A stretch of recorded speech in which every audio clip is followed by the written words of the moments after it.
Сәлем досым, сайт менеджменті курсының екінші сабағына қош келдіңіз. Өткен тақырыпта мен сіздерге техникалық тапсырма жайлы, оның қалай жасалынатыны және не үшін жасалынатыны жайлы түсіндіріп берген болатынмын.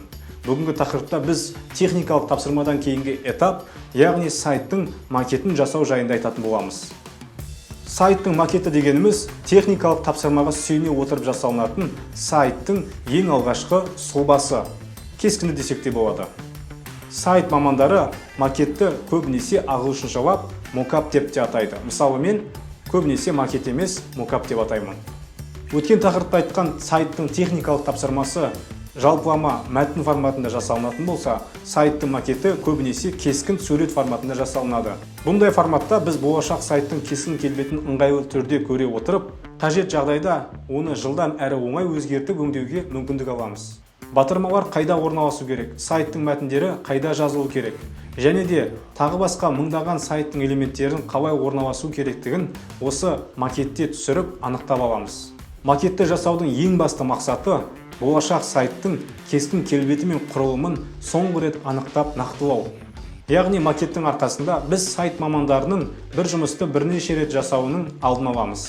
Өзіңіз ойлап көріңізші, сайттың макетін сызбай бірден дизайнын бастап кетсек қалай болады? Веб-дизайнер бір аптадай жұмыс жасап, сізге сайт дизайнын көрсетуге келді. Ал сіз сайттың құрылымы мен дизайны мүлдем басқаша болады деп ойладыңыз. Қысқаша айтқанда, сізге дизайнердің жұмысы ұнамады. Мұндай жағдайда сайттың дизайнын қайта сызу керек болады. Бұған көп энергия мен көп уақыт жұмсалады. Әрине, егер оған веб-дизайнер келсе. Көп жағдайда сіз дизайнерге қосымша ақы төлеп, керексіз шығындарға бата беретін боласыз. Осындай түсініспеушіліктің алдын алу үшін біз сайттың алдын ала макетін сызып, дизайнын анықтап алуымыз қажет. Сайт макетін міндетті түрде сайтпен айналысатын, яғни сайт мамандары жасау керек.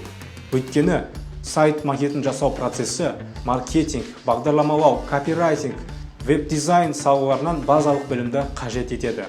Бірақ егер сіз өзіңіздің қабілетіңіз бен шыдамдылығыңызға сенімді болсаңыз, макетті өзіңіз жасап көрсеңіз де болады.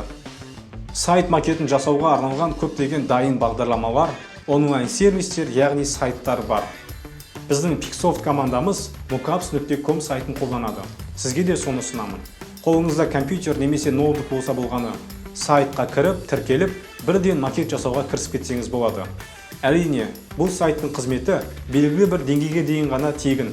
Одан кейін ақылы түрде қолдануыңыз керек болады. Мысалы, бір айға жазылсаңыз, сізге $50 төлеу керек болады.